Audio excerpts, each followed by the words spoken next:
Man's best friend. One day, after an unusually hot fall afternoon, I was digging through my soccer duffel bag after practice and realized I'd left my phone at home. I really wanted to walk to the 7-Eleven with some of the other players and get an icy. I thought I should probably let my mom know, but since I didn't have my phone, I just decided, you know what? It won't take long at all, so I'll do it anyway. As my teammates and I walked out of the store, I took a nice, huge, long sip of my blue raspberry icy and instantly felt a cold head rush. Ugh, I thought, putting my hand to my head. "Don't drink it so fast, dummy," said one of the guys. Everyone laughed. In the distance, I heard a dog barking.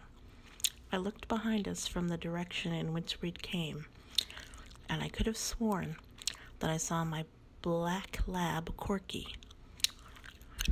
It didn't seem likely that he'd be out this far away from home, especially considering we never let him out by himself, and we were always walking him if he was outside.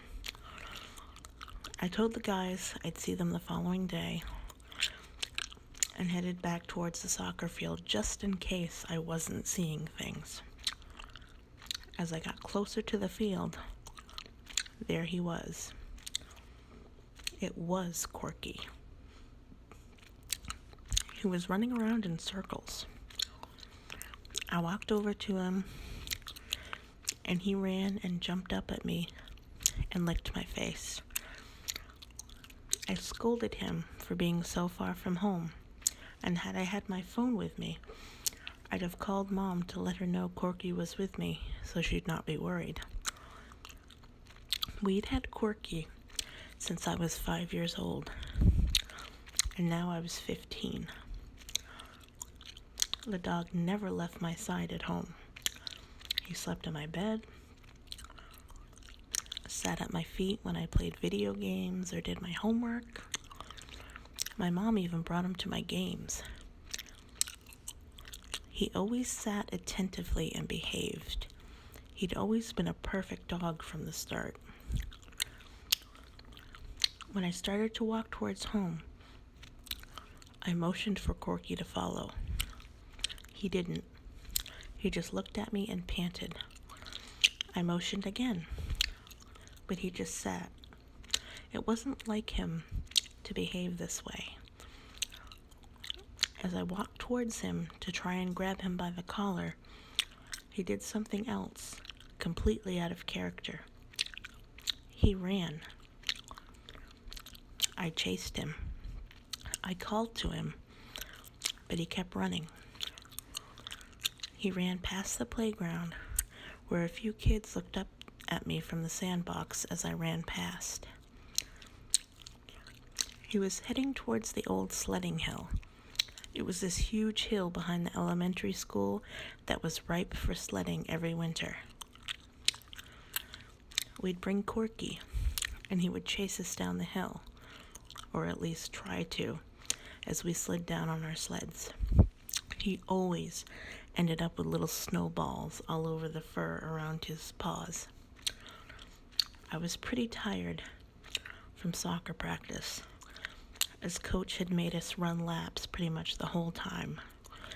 So I was getting a little winded and annoyed running towards the hill.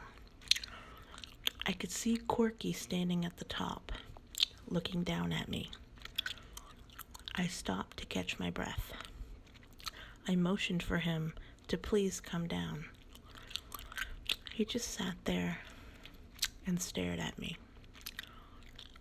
He wagged his tail. He started to whimper a little bit. Then he let out a loud bark and disappeared over the hill. I ran as fast as I could, and when I finally reached the top, he was nowhere to be seen. He wasn't down below the hill. He wasn't across the street in the library parking lot. I looked everywhere. I called his name. No sounds returned.